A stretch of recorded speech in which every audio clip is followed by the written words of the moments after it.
আজকে আমি এই পুরাতন নষ্ট স্পিকারটাকে মাত্র 3টি সার্কিটের মাধ্যমে ঠিক করব। আগে এটা ব্যাটারি ছিল না, এমনকি ব্লুটুথও ছিল না। সরাসরি কারেন্টের লাইন দিয়ে চালাতে হতো 5 ভোল্ট দিয়ে। এখন আমি এটার ভিতরে ব্যাটারি দিব এবং ব্লুটুথের একটা সার্কিট দিব, যেটার মাধ্যমে ব্লুটুথ দিয়ে গান বাজানো যাবে। এটার ভিতরে যেই সার্কিটটা আছে এটা একদম ড্যামেজ হয়ে গেছে, এটা আর চলছে না। এটাকে আমি খুলে ফেলবো। এই সার্কিটটি ভিতরে 2টা ডায়োড জ্বলে গেছে, এটাকে আমি খুলে ফেললাম। এখন আমি এটার ভিতরে মাত্র 3টি সার্কিট দিয়ে এটার ভিতরে ব্লুটুথ এবং ব্যাটারি চার্জিং সিস্টেম করব। এই মাত্র 3টি সার্কিট দিয়ে। এই সার্কিটগুলোর কেনার লিঙ্ক আমি ডেসক্রিপশনে দিয়ে দেব, কমেন্ট বক্সে দিয়ে দেব, সেখান থেকে কিনতে পারবেন। আগে এই বড় একটি সার্কিটটি ছিল, এখন এটার পরিবর্তে আমি এই 3টি সার্কিট দেব। একটি ব্লুটুথ, একটি চার্জিং আর একটি গান বাজানোর জন্য। এর কানেকশন, এখন একটা কানেকশন দিয়েছি আমি।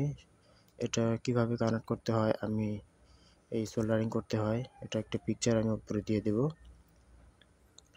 আপনারা দেখে দেখে এটা কানেকশন করে নেবেন। ওভাবে দেখিয়ে করতে সোল্ডারিং করলে অনেক দেরি হয়ে যাবে, ভিডিও অনেক লম্বা হবে, তাই আমি আগেই করে নিয়েছি। আমি এটা কিভাবে করতে হয় এটা একটা ছবি উপরে দিয়ে দেব। ছবিতে 3.7 ভোল্ট থেকে 5 ভোল্ট যেই জায়গাটা দেখানো আছে, সেইখানে ব্যাটারি ও চার্জিং সার্কিটটি বসাতে হবে। ব্যাটারি এবং চার্জিং সার্কিটের নেগেটিভ তারটি নেগেটিভের সাথে এবং পজিটিভ তারটি পজিটিভের সাথে সুন্দরভাবে সোল্ডারিং করে নিতে হবে। এটার সকল কানেকশন আমরা সোল্ডারিং করে নিয়েছি। এখন দেখব এটা বাজে কিনা।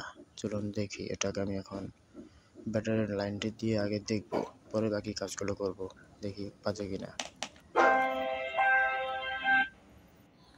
এখন দেখব ব্লুটুথ কানেক্ট হয় কিনা। ব্লুটুথটাও কানেক্ট হয়ে গেল। এটার ভিতরে আমি একটি সুইচ লাগিয়েছি অন অফ করার জন্য। এই সুইচটি আপনারা ব্যাটারির নেগেটিভ ও পজিটিভ সুইচের 2 প্রান্ত সোল্ডারিং করে দেবেন, তাহলেই হবে। এখন আমি এটা বক্সটির ভিতরে সেট করে নেব। আপনারা একটু সাবধানতার সাথে বক্সের ভিতরে সার্কিটগুলো সেট করবেন, যেন কোনো কিছু ছিঁড়ে না যায়। এটার সুইচ ও চার্জিং সার্কিটটি বসানোর জন্য আমি একটু ছোটো ছোটো করে কেটে নিয়েছি। আপনারা চাইলে এটি পিভিসি পাইপ দিয়েও বানাতে পারবেন। সুন্দর করে পিভিসি পাইপটি কেটে কেটে আগুনে হিট দিয়ে সমান করে বানাতে পারবেন, বা পুরনো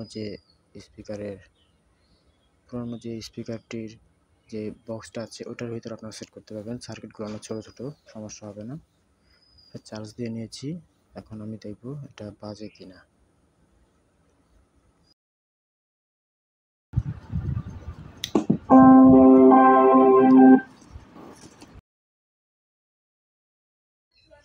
এরকম ভিডিও নিয়মিত পেতে আমার চ্যানেল ও পেজটি সাবস্ক্রাইব করে দেবেন, ফলো করে দেবেন, ভিডিওগুলো লাইক করে দেবেন, যেন আমি নতুন নতুন আরও ভিডিও নিয়ে আসতে পারি।